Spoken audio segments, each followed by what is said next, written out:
Have you been unsure about your career direction? Setting clear career goals can be a game changer. There are a lot of studies that have taken place, and a study by Harvard Business School clearly states that if you write down what your career goal is, you are 10 times more likely to achieve them. Good morning, this is Sonia, Thinking Out Loud Thursdays with me over coffee. So let's get started for today.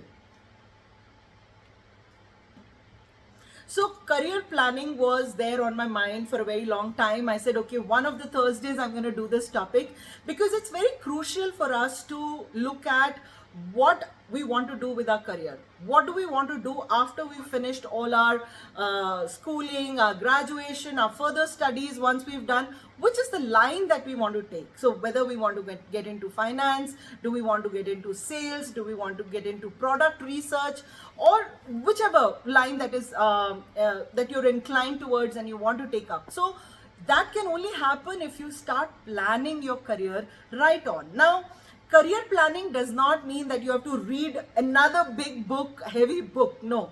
Career planning is the only thing that you need to ask yourself. What do I want to do with my life?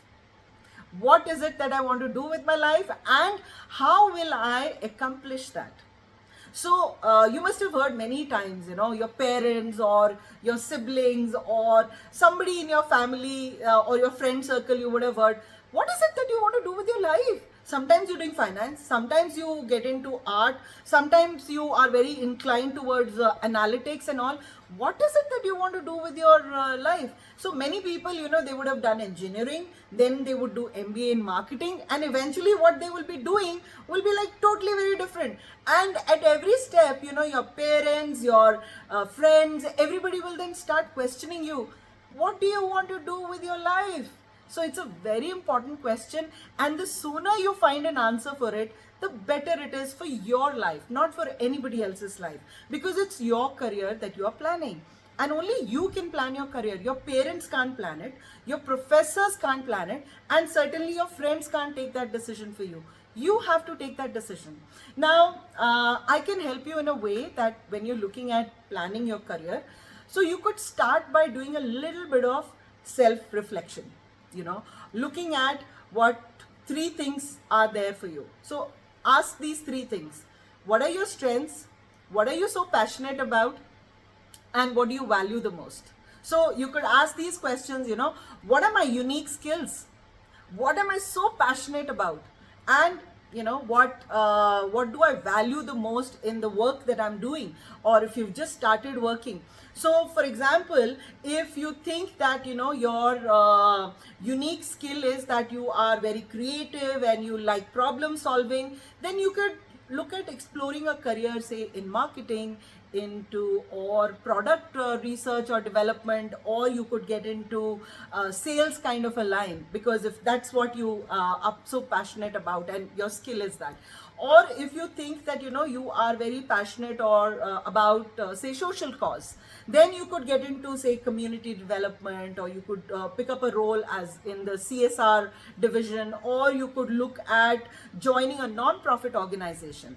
And if you value something which is like to maintain a good work-life balance, then you could look at joining organizations which have a hybrid work culture, or the companies who especially don't like people working overtime beyond the office work hours, or people who have flexible work hours, right? You could look at working for those kind of organizations and see, by just answering these 3 questions, strengths, your passions, and what you value the most, you're able to arrive at what are your interest areas and how you want to now achieve it, right? Now, how do you want to achieve it? There is a SMART framework that I can let you know.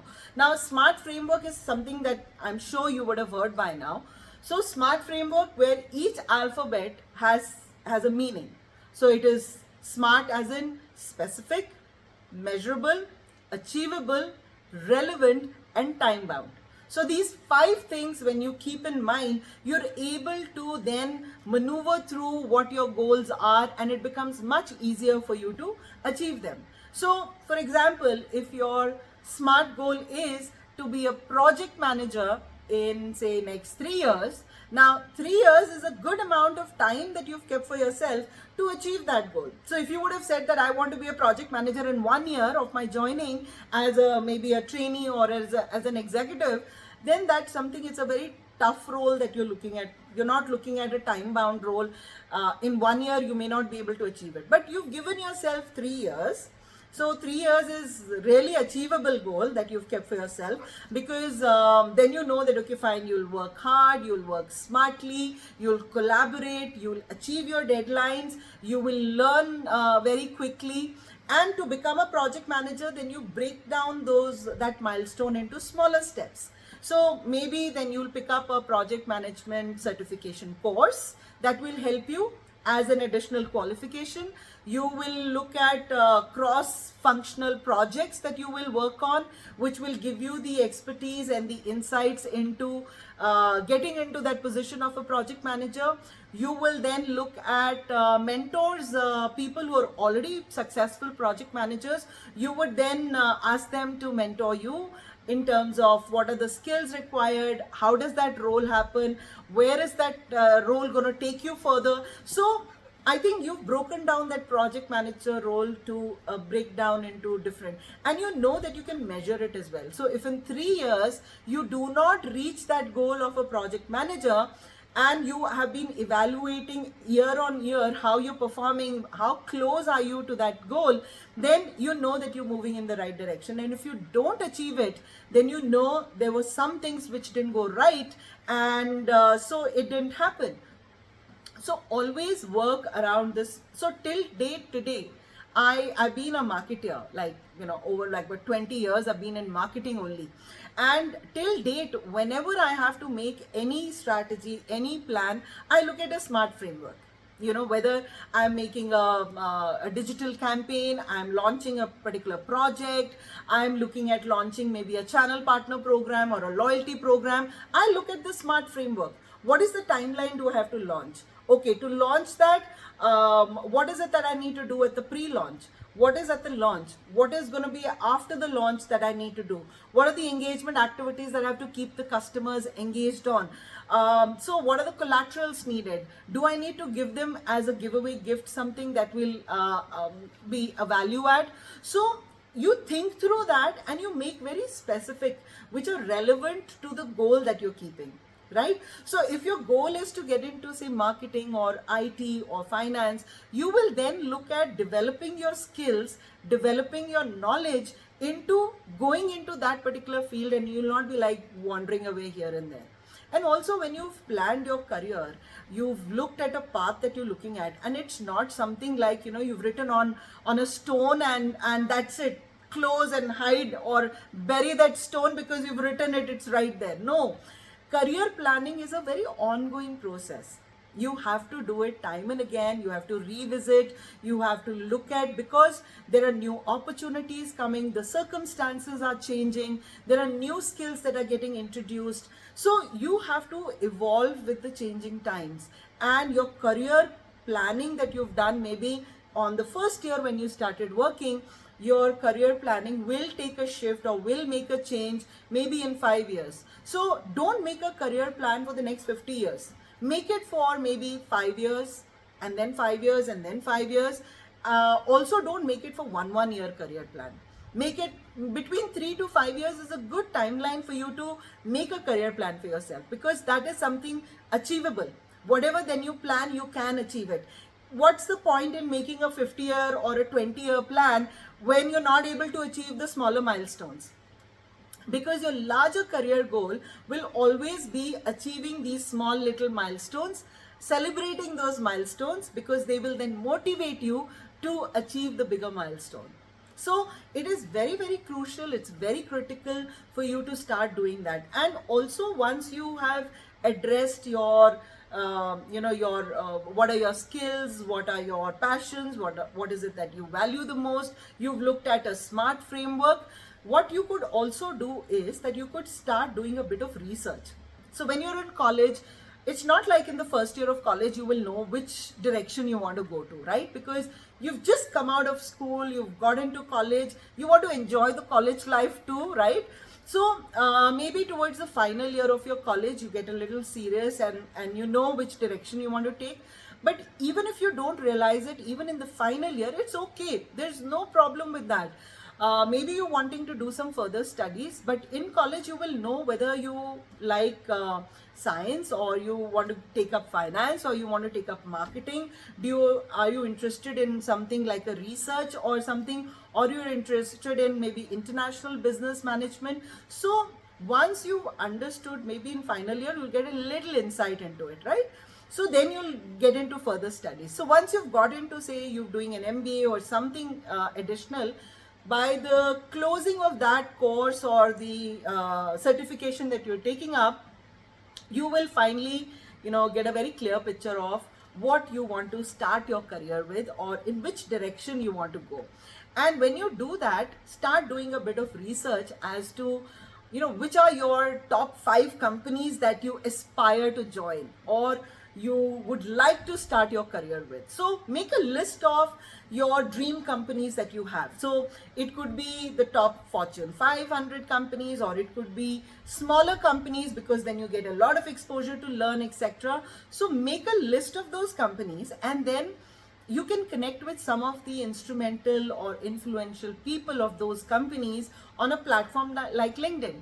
So you connect with them and you reach out to them to say that, you are just starting your career, you're in your final year, and you would like to, look at exploring avenues of how to start my career in a company like yours, because, this has been like one of the dream companies that I want to work with. Don't say this is the dream company. Always say this is one of the dream companies that I would love to start my career with. And, so if we could connect, and I would love for you to give me a little guidance on this, or give me some tips how I can proceed on this. And nobody will say no, because I have not come across anybody on LinkedIn platform who does not want to help others. It's a platform, there are a lot of professionals around. So try making meaningful connections on that, do a little bit of research, and then review how your career is going. And once you've done you've done your research, you've reached out to people. Also, when it's time for you to now send your resume, make sure your resume is very neatly crafted. It has the right keywords, it has the right information that you are wanting to share about yourself. Maybe I'll do another Thursday session sometime in the coming months on how you can make a very effective resume for yourself when you're starting your career. But resume plays a very important role, because the resume is going much before you are face to face with that person, right? So you have to make sure that you share all the accomplishments that you have. Now, it's not like you started working and you've accomplished a lot. But no, hello, you were in college, you were in school. So maybe you were the head boy of the school, or the head girl of the school, or you have won a lot of debate competitions, or you have organized a lot of events in the college and you've been a party to that. So please get those achievements into your resume, because they make the other person realize that yes, these are the skills that you have. This is what I need in a person who's joining new in my company. So once you build your resume, then start sending out that resume to people. And always when you're sending out your resume, initially, say you never got selected, or you got selected too. So either which ways, please ask for feedback, that you selected me. What is it in my resume that made you take that decision, or what is it that in the discussion that we had, because this will help me know myself a little more better. And if you don't get through that interview as well, you can still ask them, so is it something as a feedback that you would like to give me, because I'm just starting my career, and this was one of my dream company I wanted to join, but I didn't get through. So can you just give me a little feedback so that I can brush up that, and maybe in my next interview it will help me. And I've seen that people are pretty helpful for that, right? So you could take the help of your professors. You can show your resume to your professors. You can show it to your some senior friends, family, their parents. You can show it to them. And I'm sure you'll get a good amount of guidance into that, right? So once you start applying, and that's really relevant, because you've set a goal for yourself, you've broken down into measurable milestones, and then you know that, each milestone when you start achieving, that is like a biggest motivation for you, that pulls up your happy quotient as well. See, we need to understand that we have to celebrate also our initial years of our life. We can't be only working because we are starting with a lot of energy. We have to enjoy every moment of the career graph that we've planned for ourselves. What's the use that you've kept a 5-year line, but you were not you didn't enjoy every bit of the smaller happiness that you were getting, right? And I think the companies, just a bit of observation that I have, there are many companies who are following this practice, but there are many companies who are not also doing that.